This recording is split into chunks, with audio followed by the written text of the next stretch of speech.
Hopefully you can hear me okay. Jason, is it? All right, Yep. sounds good. Yeah, I can hear you. Good morning. I can hear you. Perfect. Hopefully Morning. everybody had a little bit of a good break.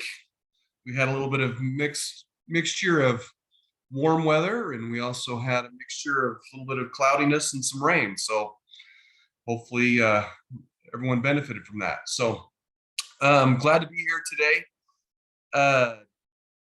I think I wanted to take a little different spin and you guys are always hearing from brokers, from Jason, myself, from anyone else saying, hey, be careful what you do because the division may see that you're doing this, the division may see you're doing that, code of ethics violation here, lawsuit here. A lot of this, speculative consequence to things that we do. And sometimes I wonder if people think that, we're just creating these false sense of issues that can happen, and in reality, nothing ever does transpire from it. So, I went through the last 2 or 3 division quarterly newsletters, and I just took several complaints that have been filed against the division, against agents, and I removed their contact information. So it's I didn't want to rehash the challenges that agents are going through, but I just wanted to have us discuss some pretty common mistakes that people are making, and the impact of that mistake, whether it be financially or whether it be that the division is now looked at them. And of course, the more often that an agent makes a mistake like this, the more likely that their license, their overall ability to work in the profession ends up being in jeopardy.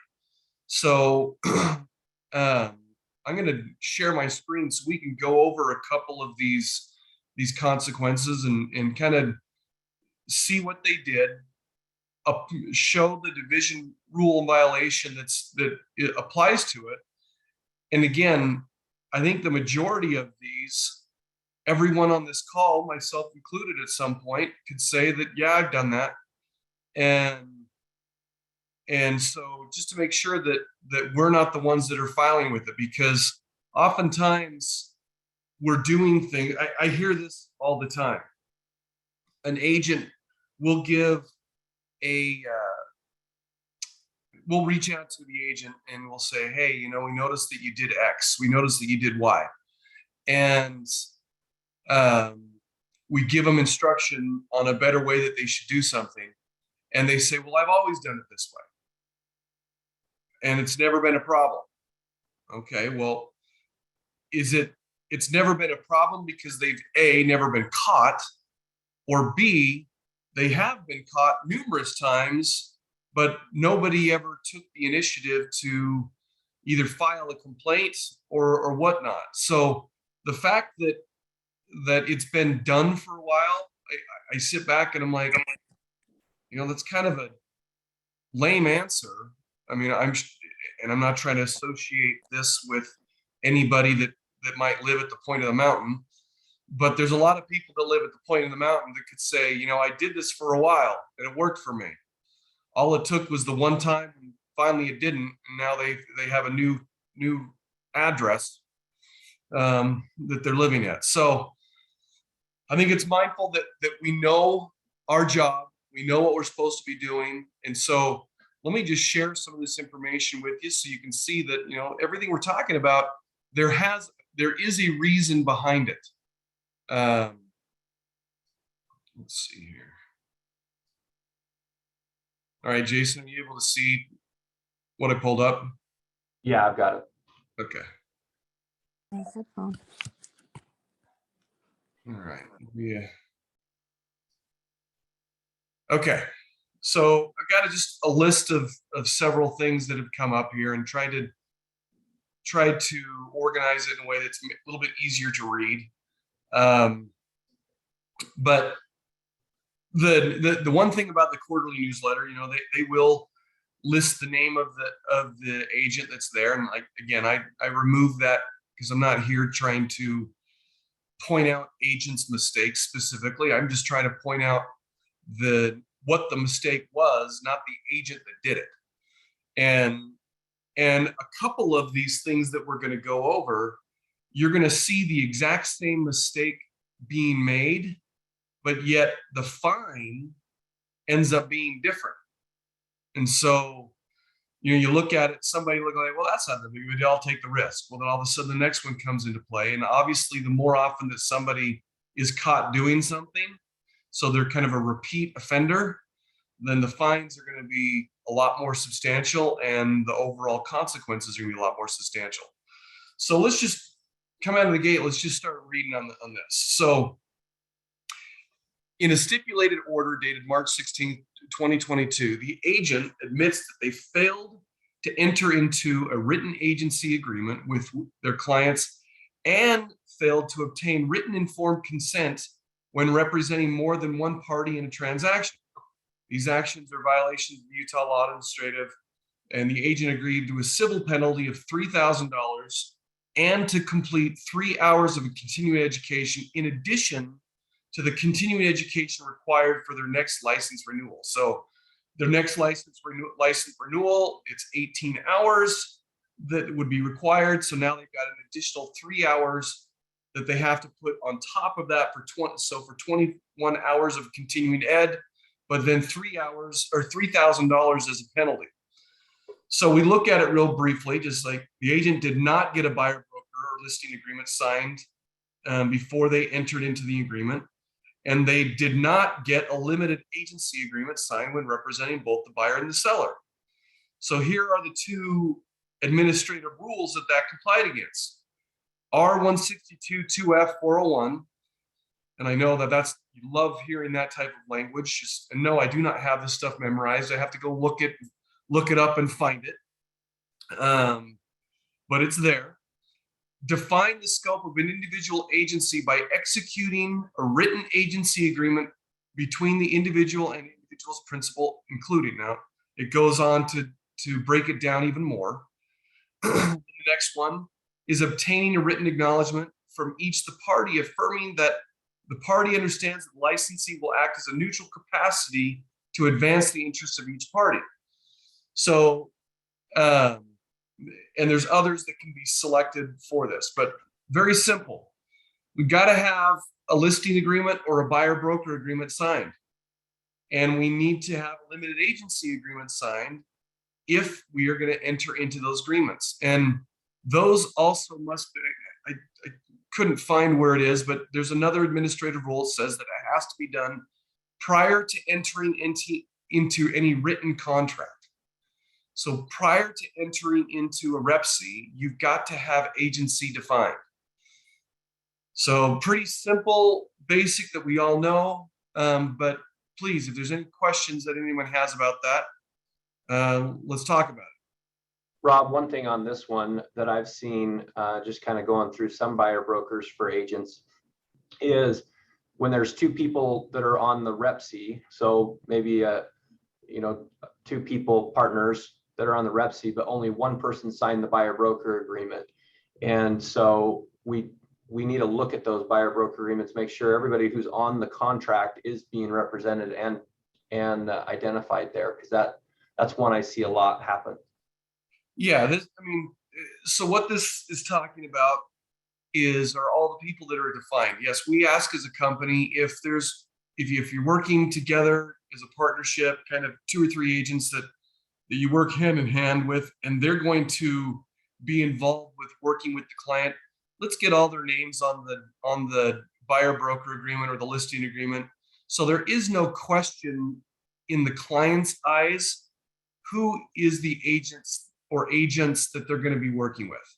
It just clears up confusion. Now, yeah, Rob, I was actually talking about the actual sellers, where I was seeing it, the sellers, you got a husband and a wife on a contract, and only one of them is signing the buyer broker agreement.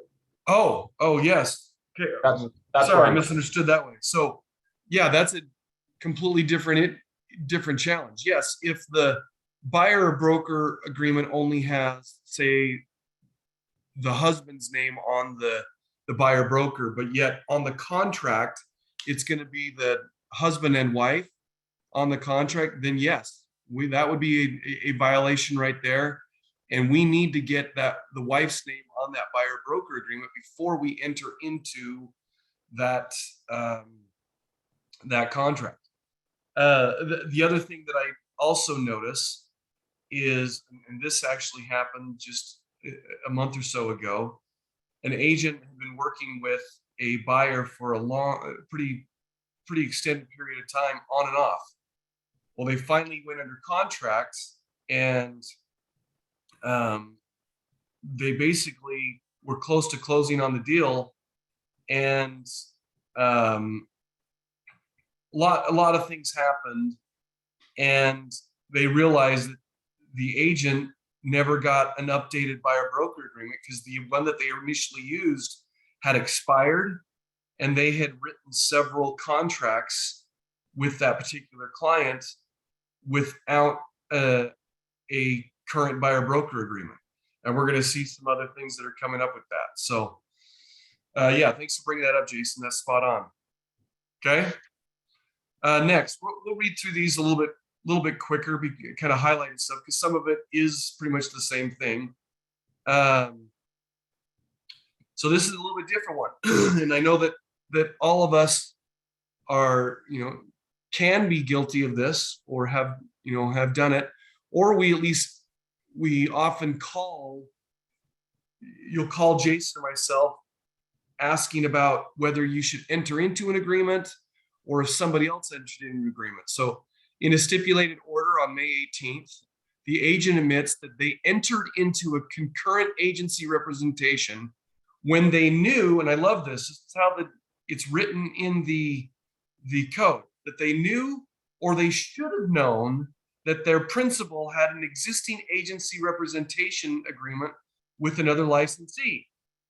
Here the penalty was $2,000. So what that means is the agent did not verify if the client had if they're already represented by another agent. Now, if the client lies, then we've done our job. But this is what I often hear is the agent, in my mind, doesn't ask enough questions depending on the circumstance. So what I mean by that, let's just say Jason is my client, and Jason happens to tell me that he's written 2 or 3 other offers on other properties over the last 2 or 3 months. Oh, okay. So you've written 2 or 3 other offers. Are you working with an agent now? No. Okay, great. So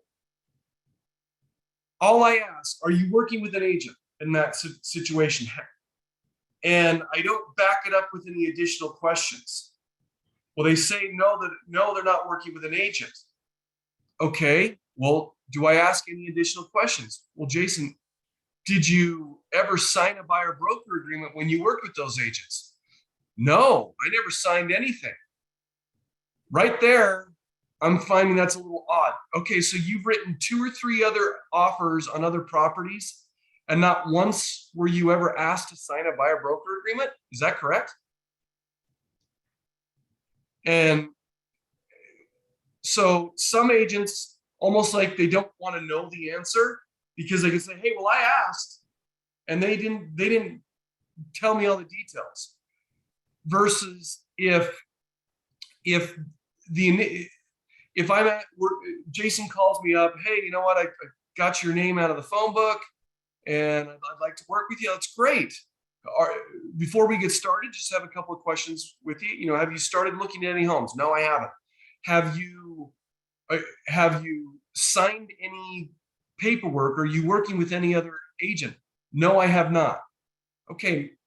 Now, in that case, if they just out of the blue, they've implied that they haven't started looking, they're just beginning the process, and every indication shows that that they haven't worked with anybody else, yeah, you probably are going to get away with just asking a couple of questions because that would make sense. But if it doesn't make sense based on the answers they're giving you and their behaviors or what they've done, well, you have a duty to ask more questions to truly find out what they have done or what they have not done. And then in that case, if they lie, now what I would do for this is you can always protect yourself by backing it up with an email. Hey, Jason, per our conversation, just want to confirm, you said that you're not working with an agent, that you've never signed any buyer broker agreement, even though you said that you had written a couple of different offers. You don't remember the name of the agent that you worked with or the company they were with. And before we enter into an agreement, I just want to confirm that that's correct. Is that right? Yes, that is correct. Great. Now, if in fact another agent afterwards says that I've got a signed buyer broker agreement and we've written several offers, blah, blah, blah, blah, and you've stolen my client, now you can show proof that, hey, no, I've asked the questions and they said not that there was nobody there. They didn't remember your name, or else I would have tried to reach out to you, whatever. Does that make sense? Okay, I'll take silence as we're all on the same page. Yes, it does. It makes perfect sense. All right, good. Thanks, Scott. Okay, the next one. Bottom line, the agent failed to disclose that they were an agent when soliciting business, for one. The agent did not verify the client had already represented by another brokerage. And here again, the fine in this one, there was $1,500. So here you had, they also didn't verify that they were represented. So the one right before, it was a $2,000 fine where they didn't verify.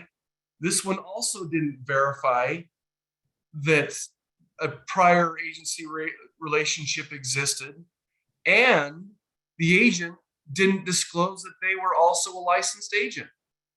So here in the rule, making an offer or to solicit to buy, sell, lease, rent property as a principal. Sorry, I meant to end. Sorry, that's a different. They may not have been the principal in this situation. That other rule is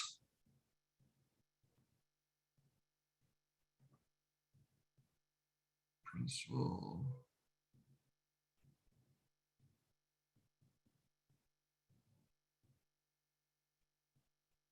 Somewhere, obtain written.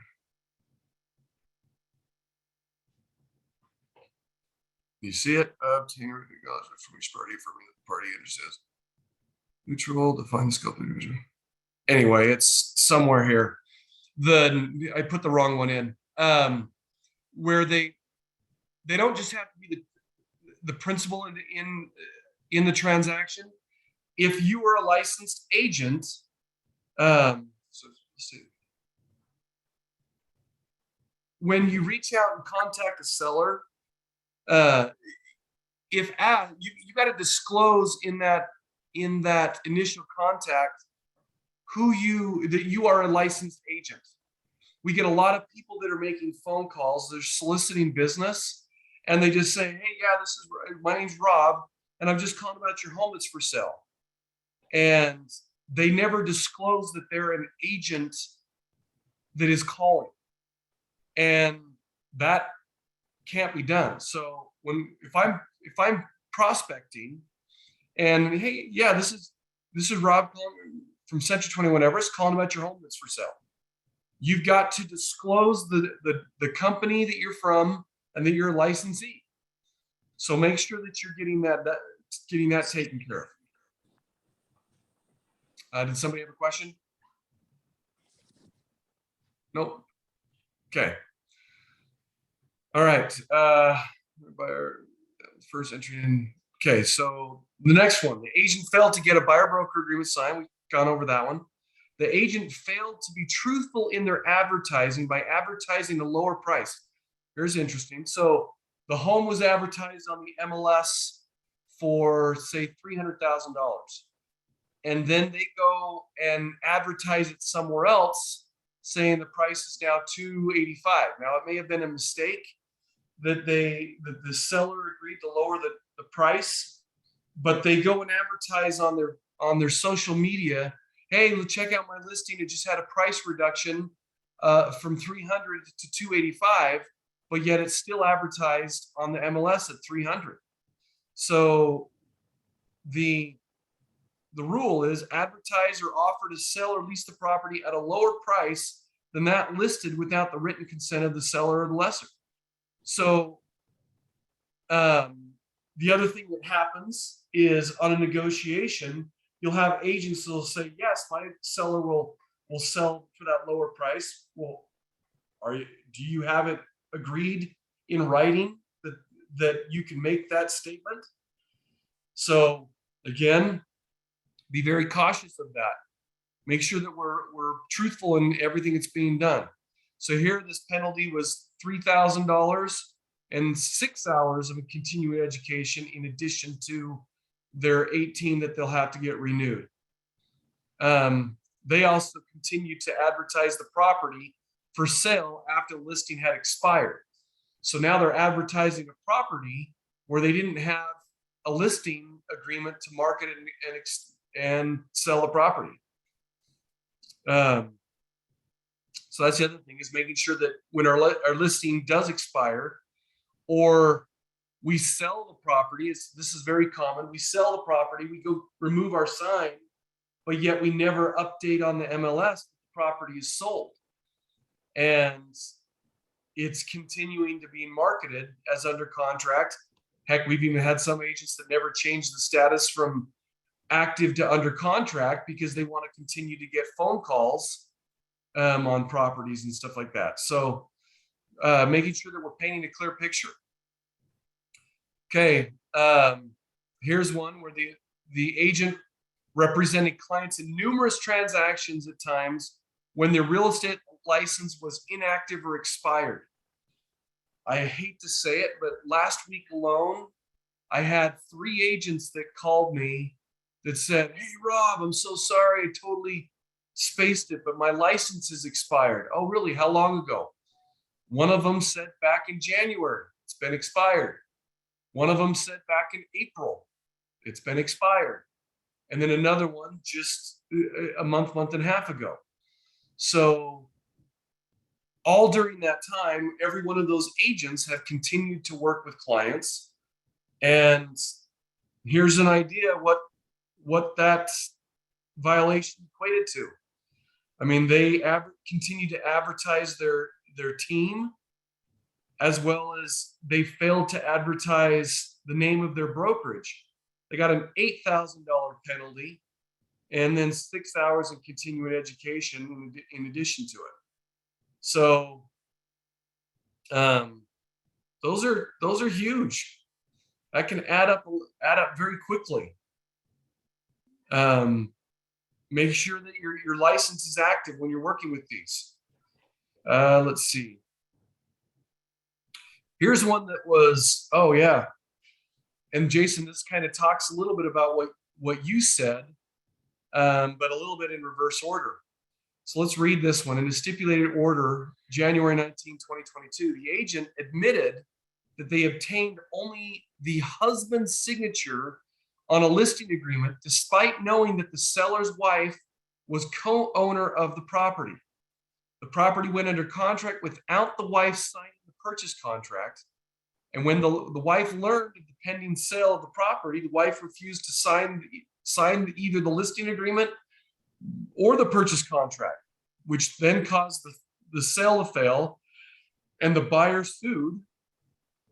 They sued the sellers. Well, in that case, there wasn't a valid contract, so the buyer tried to sue the sellers, which they did sue the sellers, but there was not a valid contract to sell the property. So in return, the sellers, of course, were upset at the agent which then they filed a complaint with the division. They got a $3,000 fine, and then of course 3 hours of continuing education.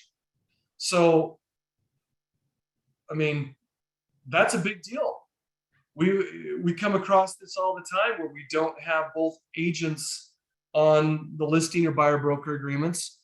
Now it's usually once they get the purchase agreement signed, both parties sign the contract, but that's a big deal. Okay. Then these last three are very common ones that show up. And I just want you to see how the difference of the fine ended up being. Advertise the real estate service. So they failed to disclose the name of their brokerage.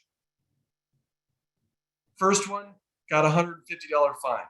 No CE in addition, just $150. The second one, same thing. They failed to advertise the name of their brokerage. They got $1,000 fine. Okay, went from $150 to $1,000 fine.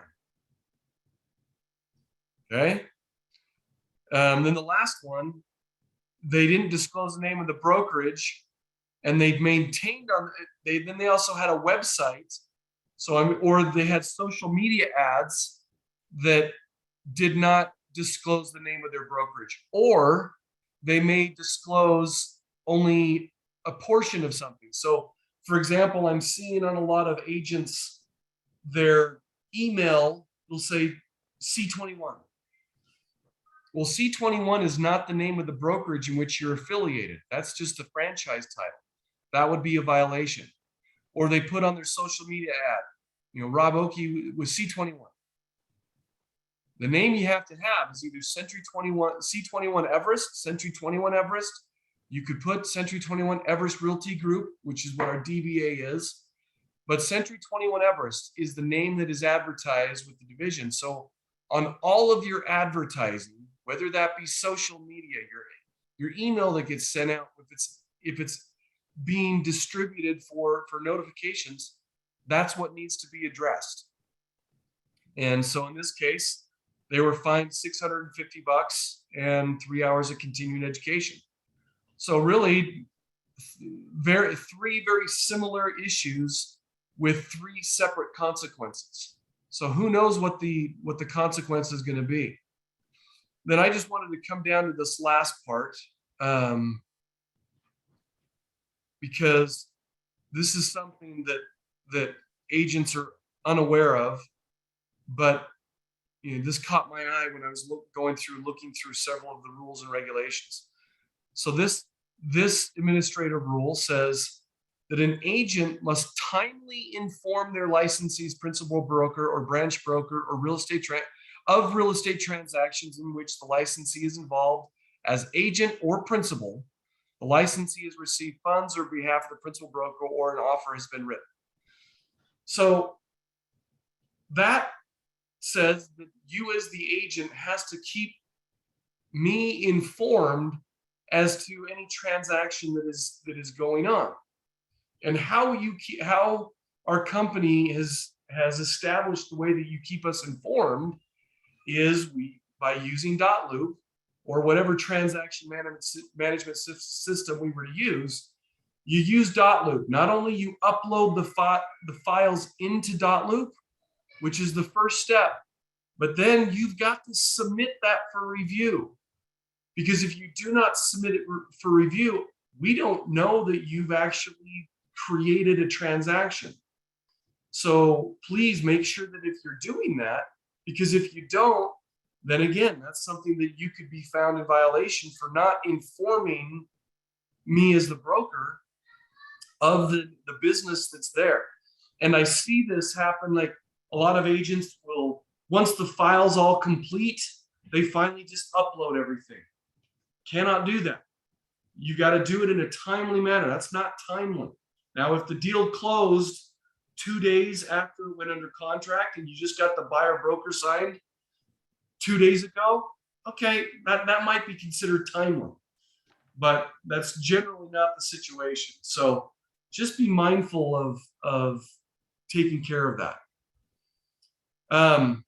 what are some other common questions that you guys come across that you may often wonder what you're doing? Hey Rob, Terry Taylor. Terry, how are you? Doing good. Good. Hey, so I have a question for you, a Okay. couple of them. So one is, I do see some of the teams that have their own logos and their advertising, and the C21 is so small in the corner or somewhere on the signs or social media. Is that following the rules? Okay, great question, Terry. And so it's a two-part question. So everything that we're covering here ties to division violations or what could be also considered, say, code of ethics violation. So the own logo that teams may have that differentiates from Century 21 logo, whatever, that's actually a franchise violation. So a Century 21 franchise, they have, or I should say, it could be a Century 21 franchise violation. Century 21 has requirements that need to be followed to be in compliance with them. But having if Rob Oakey had a big R and an O on my own branding that I'm trying to create, but then that was located right next to Century 21 Everest logo or name, then that would be completely fine in regards to the division and code of ethics. But it could be a violation in reference to the franchise. And then you said, I thought you asked two things. Oh, well, just Oh, the you said size. so you said it was very small. Yes. So the old this was changed about 3-4 years ago. The old administrative rule said that the size, the lettering of the name of your brokerage had to be at least half of the size of the largest lettering in your ad. So if your ad was this big, well, then the size of the brokerage name had to be this big. Well, and they would end up getting several people that were trying to find, like, let's just say that I saw your ad, Terry, and instead of it being 50% of the lettering, it was 45% of the lettering. And so I'm going to go take Terry, I'm going to go find a violation against Terry because her business drives me nuts and she's in violation because it's not 50%. So I make a complaint to the division. And so the division was getting several of those where the name of the brokerage truly did stand out, but it was 45% of the size and not 50% of the size. So because of that, you were in violation. So they made the change that it can't, I forgot the actual language that's there. But it basically just, it's gotta be noticeable. You gotta, and it's more subjective now. So you could look at the ad and say, hey, it's very clear, it's right there. But the division could look at it and say, that's too small. That is not recognized, very noticeable for the average consumer. So you're in violation. So the answer, if you at least go half the size, you're probably going to be very safe. But I would not try to tuck it in a corner and out of the way. Okay, perfect. Then my next question I have, we own rental properties and we advertise them on a site called Rentler. Okay. I do let them know that I am an agent in the advertising. that I'm an Okay. owner agent. As I'm doing those contracts, I am doing them on Loop. They're the rental contracts. Is that something that I need to share with the brokerage on my own Yeah, personal so properties? this is actually a great question. Loop is our company software. So only transactions that are being run through the brokerage would be able to be use Loop. Loop is under our company licensure. So if you're doing this personal business and not running any personal business through the company, then yes, you're not able to use any of that software package for it. Okay, can I just have my own account then with Sure, Loop? yeah, you could always get your own Loop account with, contact them directly and have your own thing. Just make sure that the only caution I would give to that one, because I have in my Loop account, I have my company. So as the broker account, when I'm going through and looking through something, but then just like every one of you guys, you have your own personal agent account. So when I create if I'm representing a buyer or a seller, I'm going to create that in my personal agent account, not under the brokerage account. And so when I go in and look at it, it's Rob as an agent. And sometimes I've uploaded files or created that account under the wrong account. They're both the company account, but you yourself, you're talking about you want to go create your own business for Terry Taylor, not Terry Taylor, the agent. And so just make sure that when you're uploading a transaction for the company, that you don't upload it to your personal business and vice versa. Yeah, that makes sense. Hey, Okay, Rob. great. Rob, it's Kim. Can Yeah. she just utilize Sky Slope since it's no charge, or is there a charge through the MLS for that? I assume she could use SkySlope. I'm not familiar with SkySlope. I mean, SkySlope is offered for the agents, but it's a basic account. I think what's offered on the MLS is the ability to download the files and get signatures. But if it's from a transaction management, that part is not being offered on the MLS for free. Gotcha. Okay. Great questions. Anything else that is moving along? This would be a great opportunity. If there's something that you're working on that you're seeing that everyone might be in the middle of, these are great opportunities to just kind of have an open forum. Let's see, somebody said something. Let's see. Be good to use for focusing for personal. Maybe it would be good to use focusing for personal.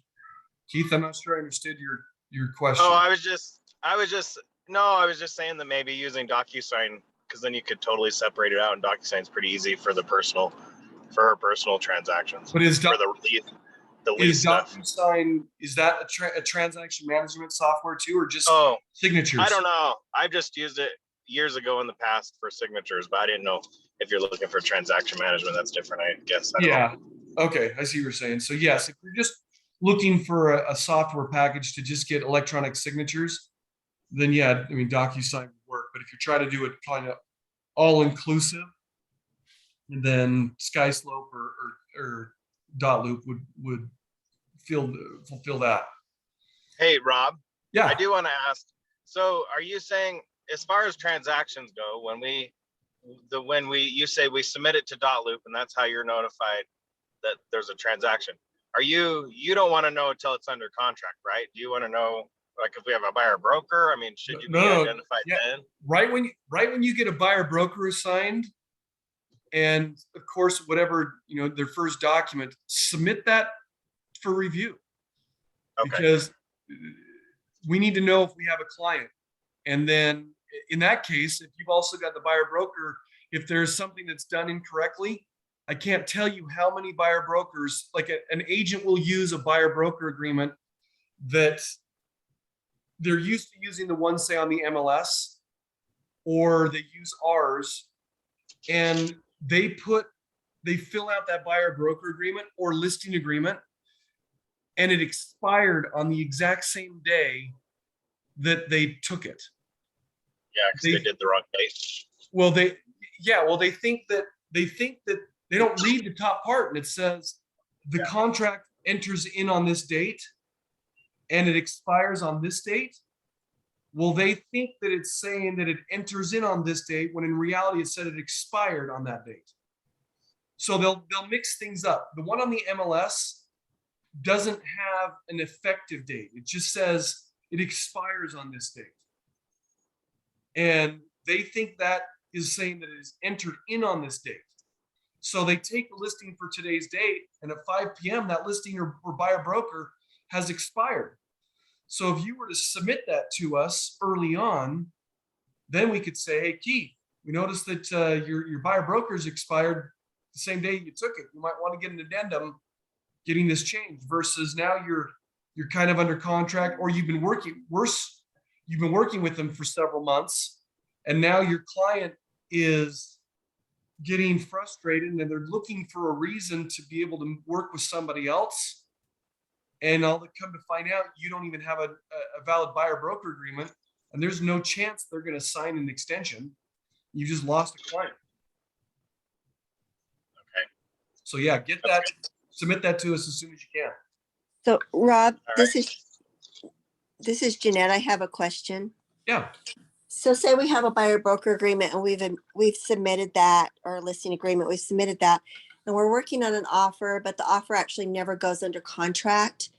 Is that something we have to submit, or where it never went under contract? Do we just not worry about that? Okay, great question.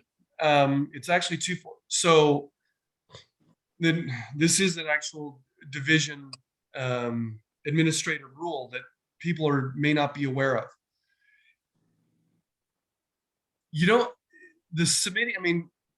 need to submit it for review if it, that's actually not actually the case. The administrative rule says that any offer that you end up writing has to be turned into the brokerage. So yes, it needs to be submitted.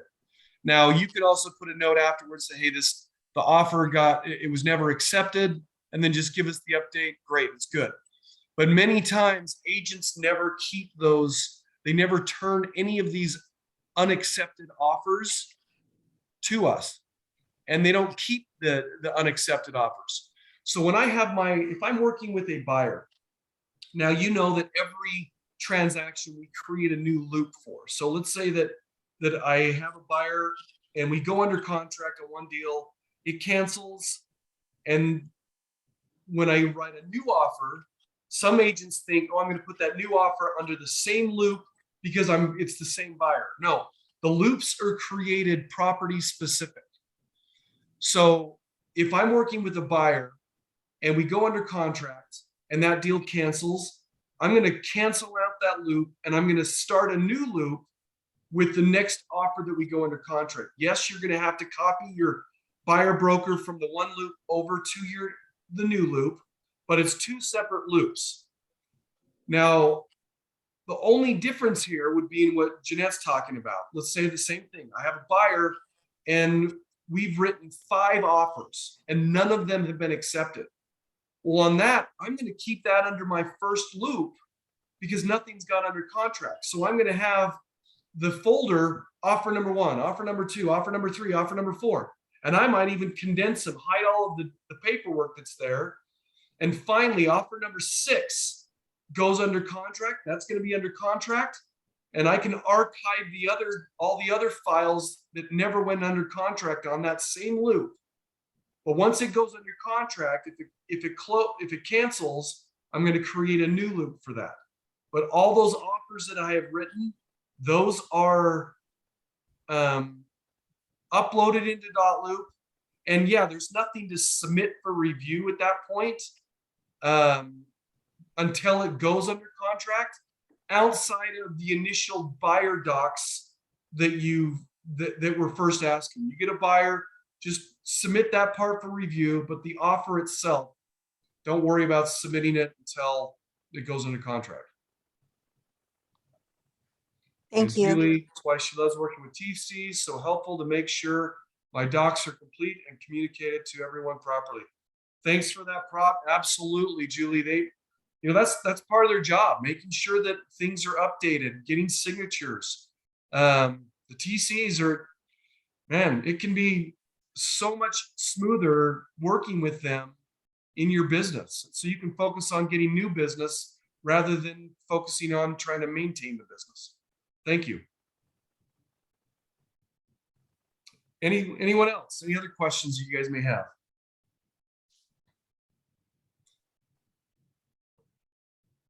Okay. Jason, anything that you want to add?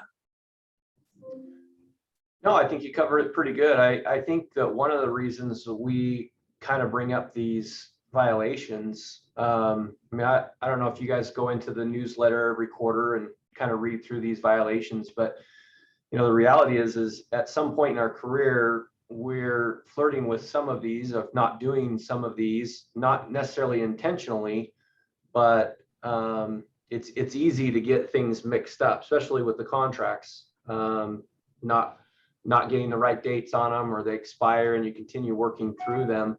It's not an intentional move, but the board doesn't necessarily look at some of these fines as that was intentional or unintentional. They just look at it as this is a violation, so here you go. And it's a learning experience. It costs you money. So it's really important to submit these documents. You have us to review them just to make sure they're right. And and in your dot loop, they'll be approved and you can see them or you can fix them. When we get these problems, it's not like, well, you're in trouble. That's a violation. It's like, okay, let's see what we can do to help mitigate this and fix it for the next time. Because there's a lot of these that, they don't end up going to the board, but doesn't mean there's still not a violation. So I think it's good to remember this. Thanks, Jason. You bring up one good point, and this was last week where I was talking with Sam. So we have an agent that actually has received kind of a violation from the division, and in looking at it, I think it seems a little bit unfair. I think what the division is trying to do doesn't paint the right picture in my mind. But Sam said something that was so true, is the division is not your friend. The division's job is to protect the consumer. And so when they're looking at whether or not an agent has made a violation, they're trying to basically see, hey, have they harmed the public? And if they have, we're gonna fine them. Believe it or not, Jason and I are your friend. We are here to say, hey, notice you've done this. Don't do this again, so that you don't get the division under your radar. But when Sam said that, the division is not your friend, it is true. They are not there to try to say, hey, Rob, it's okay, just make sure that you don't do this. Here's a warning. No, they are there to determine if someone says that I've been doing something, Rob's in violation of something, they're going to go and just say, is it true or not? And I will give you, we'll end on this note since we're getting late on time. Here's an actual example of what happened to our company.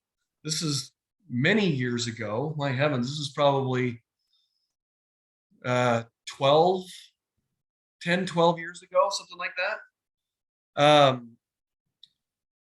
we had a property management company that was managed by an agent who had their own personal business.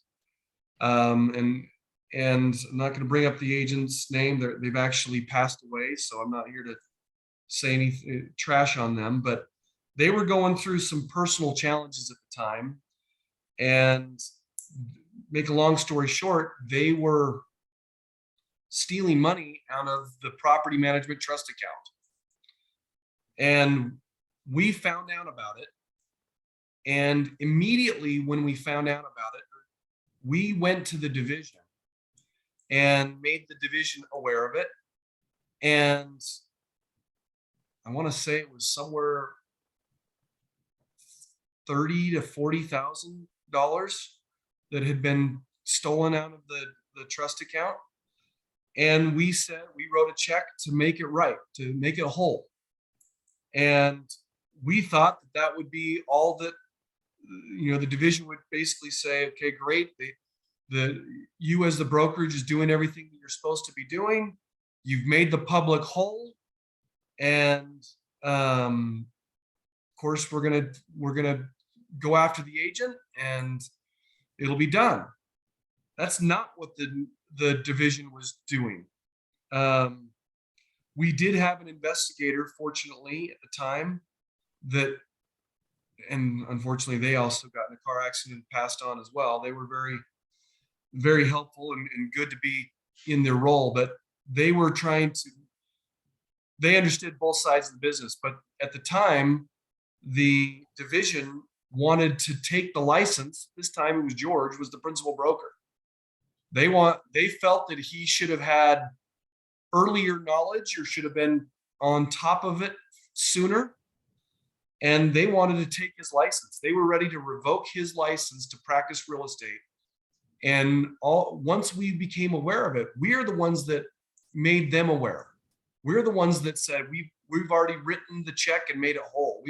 We've done everything to do what we can, but they were there to penalize and punish, not to say, okay, appreciate what you've done, great, now let's go do the other side. So the division is not your friend.